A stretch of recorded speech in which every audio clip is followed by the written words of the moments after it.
bushel baskets of lima beans. We had cherry trees where we would pick and pit the family together, kind of like an Amish family, and put down 20, 40 quarts of cherries.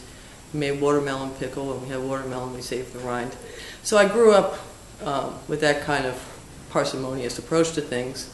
When I came to teach here, I began a group, I don't know, in the last 10 years called a Motley Grounds Crew. We work on the grounds. We've restored some areas, like the garden next to us now.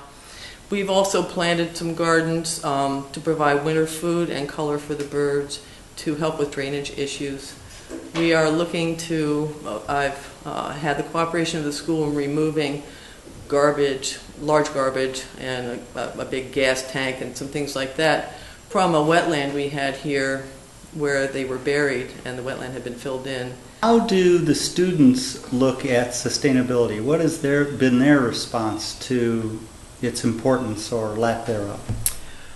I feel that when they get involved and they understand what the issues are, they get very, very interested and they're willing to be extremely active.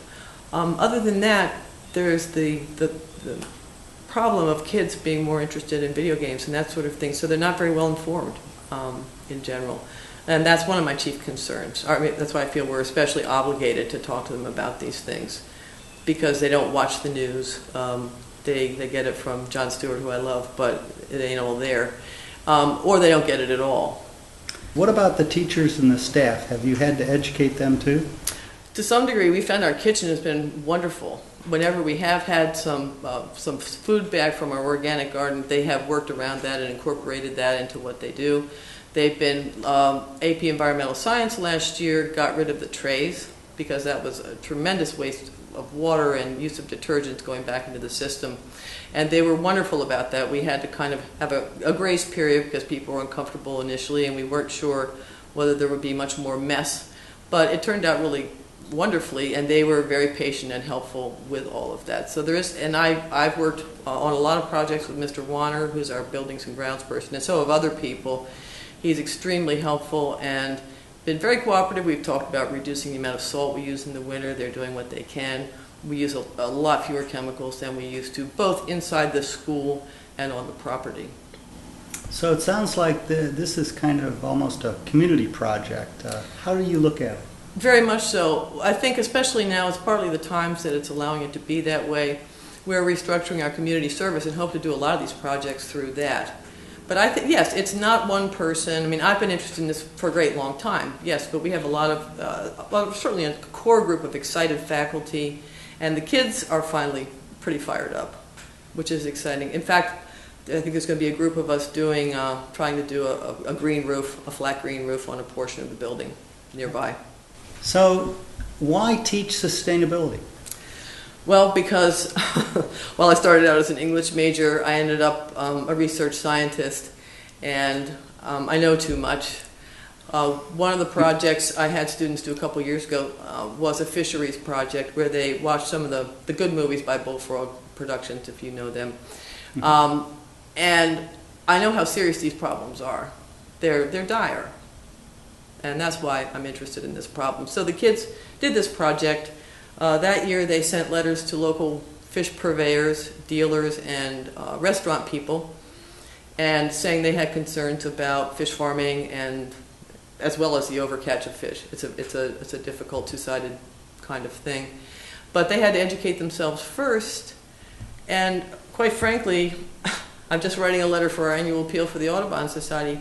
I feel that if nearly every able-bodied person, young and old in the world, gets involved in this stuff, we have a good shot, and if not, we don't. And so what do you think are some of the dire aspects of not being sustainable?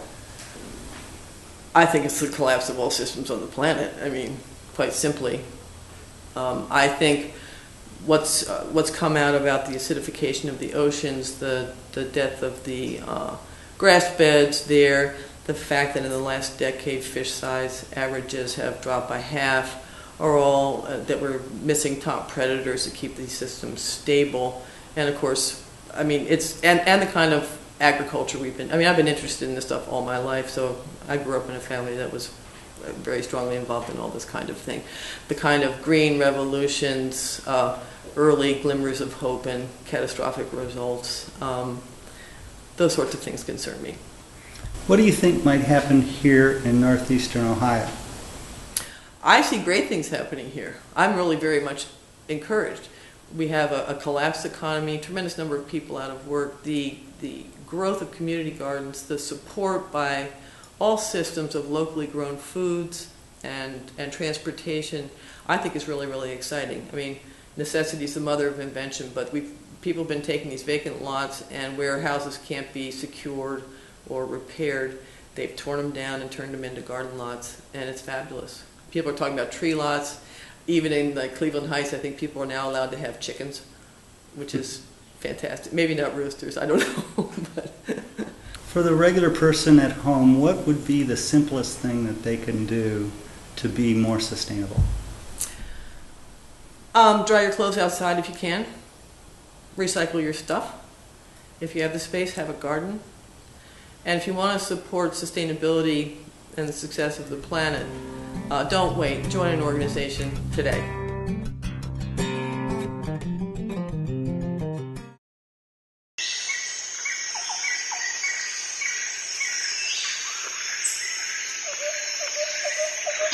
I'm Pro. I'm Con. And we're going to talk about a Hawken garden. Why don't you go first? Well, I think what's really important about this whole process is this teacher is at least arming these children with some knowledge to think about their impact on the planet. That's it in a nutshell. You have 2 minutes. Be quick. Well, 30 seconds wasted. It's kind of a thinking person's nightmare. Because Thinking there were person's so nightmare. many over-exaggerations on matters of fact. There is, of course, environmental impact on everything we do, but I don't Correct. think you can say that if we continue doing things the way that we're doing, then it's going to end mankind. It's a total over-exaggeration. I think that when I see some very specific projects that have accomplished specific goals, I could speak to more detail about that. It's an absolutely beautiful school, but I haven't heard any compelling arguments yet that would tend to make me stop and rethink my course in life on a daily basis. Well, I think you're right. We are at the beginning phase of this. These children need the education so they can do the long-term studies. Well, then So we can that's where just we're at. agree that they mean well. Okay. Yeah, I agree. I we'll agree agree with that they mean well. Yeah, for sure. Okay. All right. Hi, I'm Barry Benjamin. This is Sustainable Life. I'm at Thaxton's Organic Garlic Farm in Hudson, Ohio, and we're here to learn about how garlic is sustainable and healthy for you.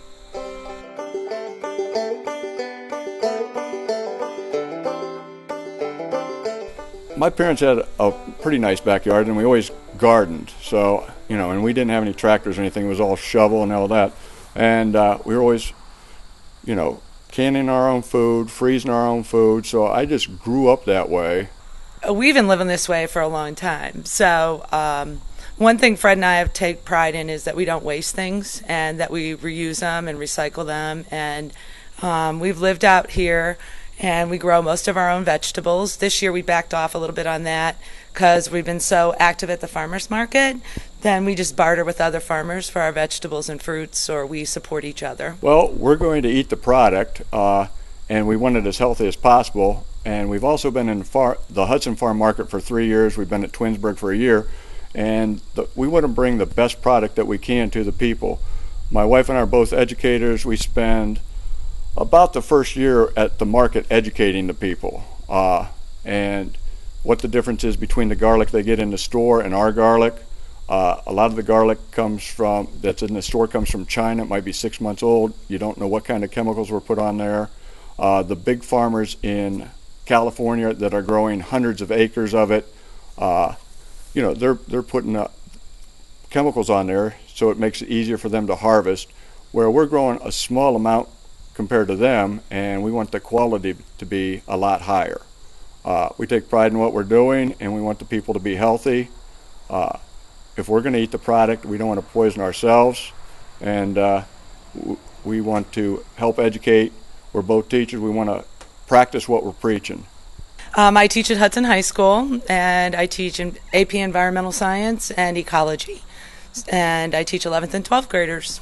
I just finished a sustainability project with them where they had to research